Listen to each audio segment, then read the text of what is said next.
Did the U.S. Supreme Court just change global trade overnight?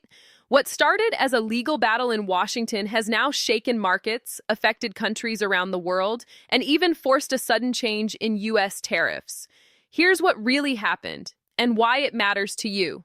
In a landmark decision, the U.S. Supreme Court struck down former President Donald Trump's sweeping global tariffs. The court ruled that the president cannot use emergency powers to impose broad import taxes, saying that authority belongs to Congress, not the White House. This was a major blow to Trump's trade strategy. The tariffs, introduced under an emergency law known as IEEPA, had affected imports from dozens of countries and reshaped global trade flows.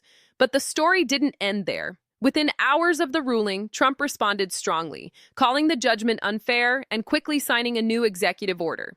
Using a different law from the 1974 Trade Act, he announced a fresh 10% global tariff, showing that the trade battle is far from over. And this decision instantly changed numbers around the world. Take India, for example. Tariff rates that were previously set at around 18% are now expected to drop to a 10% rate under the new temporary system. That could bring relief for exporters and shift trade dynamics again. Meanwhile, analysts say the ruling could put more than $175 billion in collected tariffs under question, as businesses and governments now wait to see what happens next.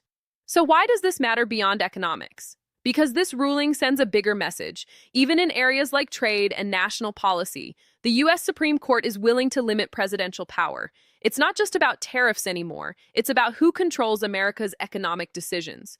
Now the world is watching closely. Will new tariffs survive legal challenges? Will countries renegotiate trade deals? Or will this decision mark the start of an even bigger trade reset? One thing is clear. Global trade rules just entered a new chapter, and the impact is only beginning. Thanks for watching. If you found this breakdown helpful, don't forget to like the video, subscribe to the channel, and hit the bell icon so you never miss the latest global news explained in simple terms.